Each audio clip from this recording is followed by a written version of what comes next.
नमस्कार, आप देख रहे हैं न्यूज़ वन इंडिया। मैं हूं आपके साथ अनन्या बेदी। 5 बज चुके हैं और अब तक की 5 बड़ी खबरों के साथ शुरुआत करेंगे बुलेटिन की। योगी सरकार का अनुपूरक बजट पेश हो चुका है। बीजेपी की जन आशीर्वाद यात्रा का आज तीसरा दिन है और वहीं सपा सांसद पर मुकदमा दर्ज किया गया है। अब पहली बार काशी हिंदू विश्वविद्यालय में हिंदू धर्म विशेष पर आधारित कोर्स शुरू हो रहा है। तो नोएडा में 2 बच्चों के शव मिलने से सनसनी फैल गई। तो 5 बजे की 5 बड़ी खबरें हम आपको दिखा रहे हैं। पहला, अनुपूरक बजट पेश किया गया।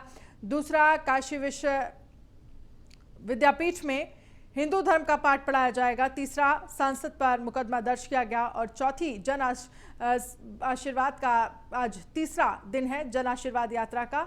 और 5वीं खबर हम आपको दिखा रहे हैं जहां पर 2 बच्चों की हत्या का मामला सामने आया है।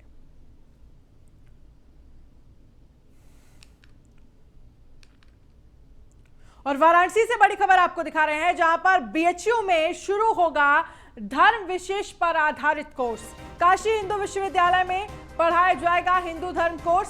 पहली बार विश्वविद्यालय में शुरू होगा धर्म विशेष पर कोर्स। बीएचयू में हिंदू धर्म अध्ययन की दी जाएगी शिक्षा। 2 साल के कोर्स में 40 छात्र ले सकेंगे प्रवेश। 3 अक्टूबर को होगा एंट्रेंस एग्जाम। परीक्षा में पूछे जाएंगे हिंदू धर्म और शास्त्रों से जुड़े हुए सवाल। तो 2 साल के कोर्स में 40 छात्र हैं जो यहां पर एडमिशन ले सकते हैं। 3 अक्टूबर को एंट्रेंस एग्जाम होगा। परीक्षा में पूछे जाएंगे हिंदू धर्म और शास्त्रों से जुड़े हुए प्रश्न। तो बीएचयू में शुरू होगा धर्म विशेष पर आधारित कोर्स। काशी हिंदू विश्वविद्यालय में पढ़ाया जाएगा हिंदू धर्म कोर्स। तो पहली बार विश्वविद्यालय में शुरू होगा हिंदू धर्म कोर्स। बीएचयू में हिंदू धर्म अध्ययन की शिक्षा दी जाएगी।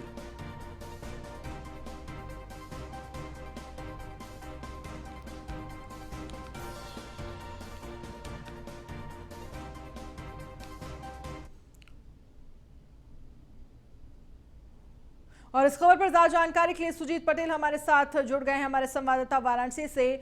सुजीत, पहली बार ऐसा होगा जब बीएचयू में धर्म विशेष का कोर्स पढ़ाया जाएगा और इसमें ये कहा जा रहा है कि 40 सीट्स होंगी जिनका एंट्रेंस 3 अक्टूबर को दिया जाएगा। आपके पास इस पूरे मामले को लेकर क्या कुछ जानकारी है?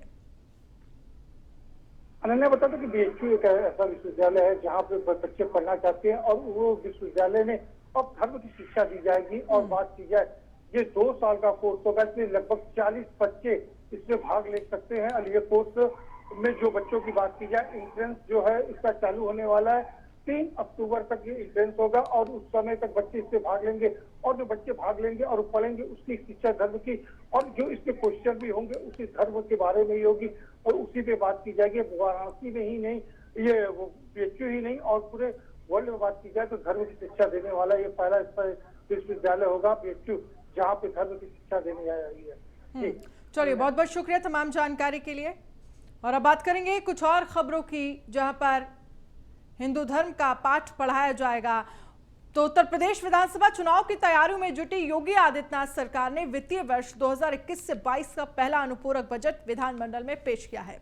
मुख्यमंत्री योगी आदित्यनाथ की घोषणाओं और अगले 6 महीने में पूरी की जा सकने वाली परियोजनाओं को अमली जामा पहनाने के लिए अनुपूरक बजट विधानसभा में पेश किया गया, जो आम बजट का 1.33% है। इससे पहले मंत्रिपरिषद की बैठक में बजट के प्रस्तावों पर मोहर लगी। वित्त मंत्री सुरेश खन्ना ने अनुपूरक बजट पेश करते हुए कहा कि इन 4.5 सालों के कार्यकाल में पब्लिक का परसेप्शन बदला है। उत्तर प्रदेश की योगी सरकार ने कई नए रिकॉर्ड बनाए हैं और कई रिकॉर्ड तोड़े गए हैं। विधानसभा में पेश किया गया अनुपूरक बजट। वित्त मंत्री सुरेश खन्ना ने पेश किया बजट।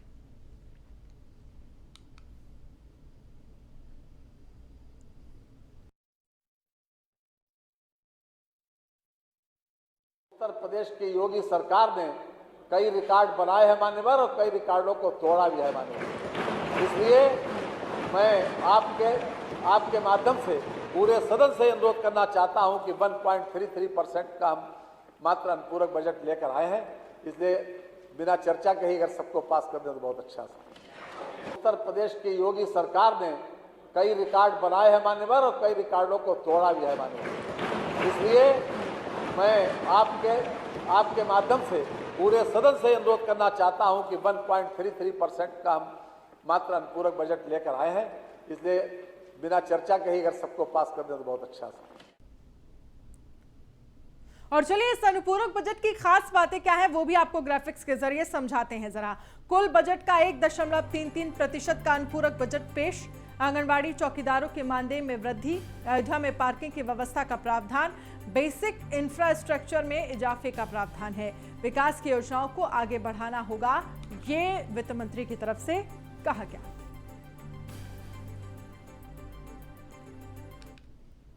बीजेपी की जन आशीर्वाद यात्रा केंद्रीय मंत्री एसपी सिंह बघेल के नेतृत्व में चल रही है।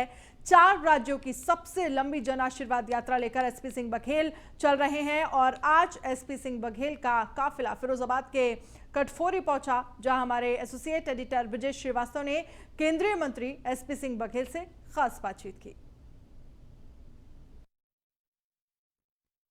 उत्तर प्रदेश के 7 केंद्रीय मंत्री जन आशीर्वाद यात्रा लेकर निकल रहे हैं। सबसे लंबी जन आशीर्वाद यात्रा केंद्रीय मंत्री एसपी सिंह बघेल लेकर निकले हैं। मध्य प्रदेश, राजस्थान, उसके बाद अब उत्तर प्रदेश की बारी। बघेल साहब, जन आशीर्वाद यात्रा 2022 में जनता का कितना आशीर्वाद आपको मिलेगा? प्रत्यक्ष को प्रमाण की क्या आवश्यकता है, ये पहला पॉइंट है। फिरोजाबाद जिले में घुसने पर आप भीड़ भी देख रहे हैं, लेकिन भीड़ में विभिन्न जातियों के असरदार लोग और राजनीतिक सभी कार्यकर्ता थे। उससे अंदाज लगा लो आप कि 3 घंटे लेट होने के बावजूद यहाँ पर भारी संख्या में प्रतिष्ठित लोग मौजूद हैं। सबसे बड़ी बात यह कि आपको इस पूरे इलाके के एक चप्पे चप्पे का ज्ञान है।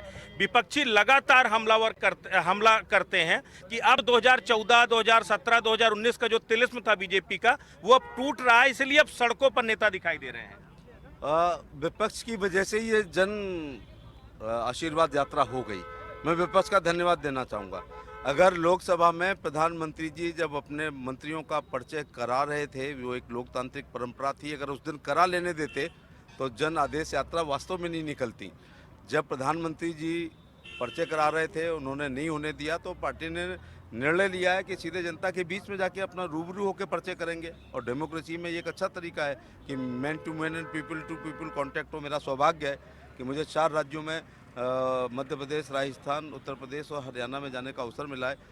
मैंने दतिया में माँ पीताम्बरा पीठ से आशीर्वाद लेते हुए भिंड लोकसभा, उसके बाद ग्वालियर लोकसभा, उसके बाद मुरैना लोकसभा, उसके बाद धौलपुर लोकसभा और आज फिरोजाबाद लोकसभा। कल मैं फरीदाबाद लोकसभा में फरीदाबाद, होडल, पलवल, बल्लभगढ़। अच्छा, आप लोगों ने बहुत सारे काम किए, आप लोग विकास गिनाते हैं, हमने बहुत सारे विकास किए। अगर विकास की ही मानगी है तो फिर कास्टिज्म कहां से आ जाता है? फिर कास्टिज्म के आधार पर सेग्रीगेट करने की कोशिश क्यों की जाती है? नहीं, कास्टिज्म आ ही नहीं रहा है ना। जनता के सोच में होगा, पार्टी के हाईकमान और प्रधानमंत्री की सोच में नहीं है। इसलिए शुरू में उन्होंने कहा था कि सबका साथ, सबका विकास। फिर कहा गया 19 में सबका साथ, सबका विकास, सबका विश्वास। और इस बार लाल किले की प्राचीर से कहा है सबका साथ, सबका विकास, सबका विश्वास और सबका प्रयास। तो प्रधानमंत्री तो अंतिम व्यक्ति से कह रहे हैं कि राष्ट्र निर्माण में भूमिका निभाओ और अंतिम व्यक्ति का अंत्योदय विभिन्न लाभकारी योजनाओं से कर भी रहे हैं। कि विद्वता का तो कहीं कोई जो है लोहा नहीं ले सकता। लेकिन सिर्फ आखिरी सवाल, विपक्ष जन आक्रोश यात्रा निकाल रहा है, अब जन आशीर्वाद यात्रा निकाल रहा है। आक्रोश का जवाब आशीर्वाद से कैसे देंगे? एक्चुअली जनता में, यूपी के संदर्भ में अगर मैं कहूँ तो जनता में बहन जी और अखिलेश जी के प्रति आक्रोश था। इसीलिए भारतीय जनता पार्टी की सरकार बनी। एक बार सपा, फिर एक बार बसपा, फिर सपा, फिर बसपा, फिर सपा, बसपा। अचानक 14 में हमारे 73 एमपी मोदी जी के नेतृत्व में आए, तो जनता ने कहा भाई 17 में बनना चाहिए। और मैंने एक नारा दिया था और बड़ा कारगर हुआ कि भाई भाजपा के बारे में भी सोचो, तुम सम पुरुष न मौसम नारी और यूपी लूटो बारी बारी। तो फिर जनता ने कहा बारी बारी नहीं लूटने देंगे, इस बार भारतीय जनता पार्टी की सरकार बनाएंगे। बहुत बहुत शुक्रिया। तो ये थे एसपी सिंह बघेल। तो संभल से समाजवादी पार्टी के सांसद शफीकुर रहमान बर्क पर मुकदमा दर्ज किया गया, जिसके बाद बर्क ने अपने बयान से पलटते हुए कहा कि मैंने ऐसा कोई बयान नहीं दिया है, ये बिल्कुल गलत है। गौरतलब है कि सपा सांसद ने मंगलवार को कहा था कि अफगान में तालिबान का कब्जा सही है, अफगान की आजादी उनका खुद का मामला है, वहां अमेरिका की हुक्मरानी क्यों? उन्होंने कहा था कि तालिबान वहां की ताकत है, अमेरिका और रूस को तालिबान ने वहां पर टिकने नहीं दिया।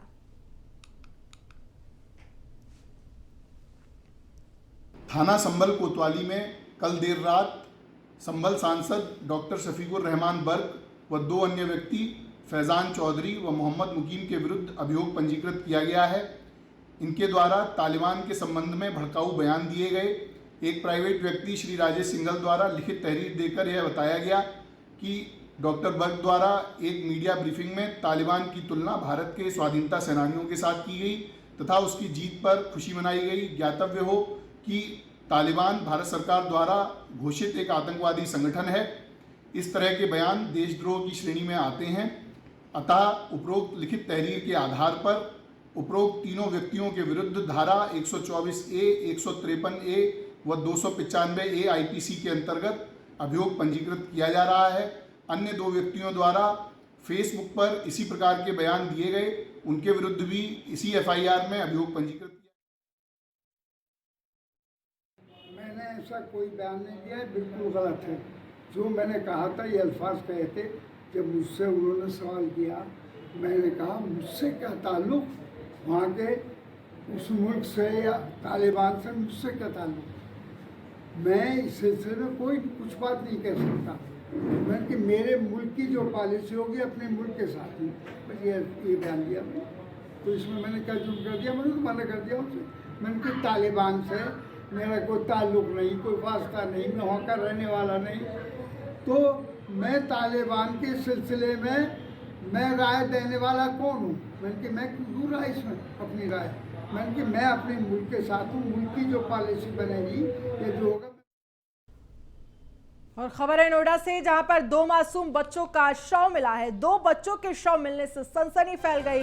ग्रीन बेल्ट में मिला दोनों बच्चों का शव। सेक्टर 34 स्थित निजी स्कूल के पास का मिला है शव। सूचना पर पुलिस के आला अधिकारी मौके पर पहुंचे। कोतवाली सेक्टर 24 क्षेत्र के सेक्टर 34 का मामला है। तो 2 मासूम बच्चों का शव मिलने से हड़कंप मच गया।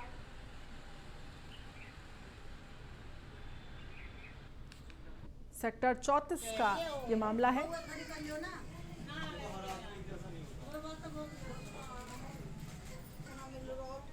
आप बैठ जाइए।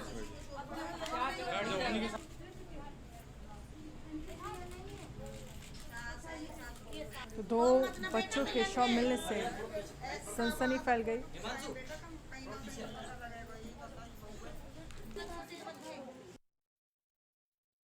हमारे परिवार से 2 मेरे पोते हैं, एक मेरा बेटा।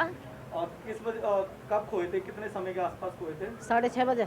आपने पुलिस को कब इन्फॉर्म करा था? शाम का टाइम लिखवाई रिपोर्ट पर, शाम का टाइम लेगी ना, आज शाम को बोल दिया ना पुलिस चौकी में ना। कोशिश करी खोजने नहीं नहीं ना कर रहे पुलिस वाले, नहीं कर रहे कुछ भी। हमारे परिवार से 2 मेरे पोते हैं, एक मेरा बेटा। और किस बजे कब खोए थे, कितने समय के आसपास खोए थे? 6:30 बजे।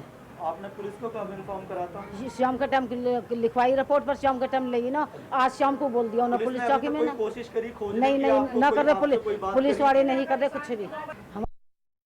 कल एक सूचना मिली थी सेक्टर 49 थाने को कि होशियारपुर से एक व्यक्ति अपने 2 बच्चों के साथ घर से निकला है। और ये सूचना जो व्यक्ति अपने बच्चों के साथ निकला था उसके पिताजी ने दी थी। और उसके बाद हम लोग उसमें जो वैधानिक कार्रवाई की गई थी। आज मॉर्निंग में सेक्टर 34 चौकी क्षेत्र में 2 बच्चों के शव मिलने की सूचना थी। उस पर हम लोग मौके पर गए और वहाँ पे जो भी एविडेंस थे उसका कलेक्शन किया, पूछताछ की गई। फिर 49 वाले सूचना को हम लोगों ने डेवलप किया और जो उसमें सूचना देने वाले थे उनके द्वारा ये जो शव थे उसको दिखाया गया, उन्होंने शिनाख्त की। कल आज नोएडा में उस वक्त सनसनी फैल गई जब लोगों को पता चला कि नोएडा के सेक्टर 34 स्थित बिल्लाबोंग स्कूल के सामने ग्रीन बेल्ट पे 2 मासूम बच्चों के शव पाए गए। और मैं आपको तस्वीरों में दिखाना चाहता हूं। देखिए, आप देख पा रहे होंगे कि इस प्रकार से अभी भी वो खून के निशान मौके पे मौजूद है घटना स्थल पर। और पुलिस की ओर से जब ये जानकारी जब पुलिस को मिली, एक राहगीर ने पुलिस को सूचना दी, तो पुलिस मौके पर आती है। और पुलिस के द्वारा जब ये देखा गया तो बच्चों की, जो मासूम बच्चों की गर्दन थी वो कटी हुई थी। तो कहीं ना कहीं साफ अंदेशा नजर आता है कि ये हत्या का मामला है और हत्या से जुड़ा हुआ मामला होने की वजह से पुलिस भी लगातार जांच कर रही है। ये जांच का विषय है कि आगे कितने लोग इसके गिरफ्त में आते हैं और आगे क्या खुलासा होता है। उनकी अभी शिनाख्त भी की जा रही है कि बच्चे कहाँ के थे और कहाँ से रहने वाले हैं और कहाँ से आए हैं। इस तरीके की सारी जो भी जांच के विषय है उस पर जांच की जा रही है। साथ ही साथ पुलिस लगातार अपना कार्य कर रही है। कैमरा पर्सन सोनू के साथ रमेश परिहार, न्यूज़ 1 इंडिया, नोएडा। और बुलेटिन में फिलहाल इतना ही। आप बने रहिए न्यूज़ 1 इंडिया के साथ। नमस्कार।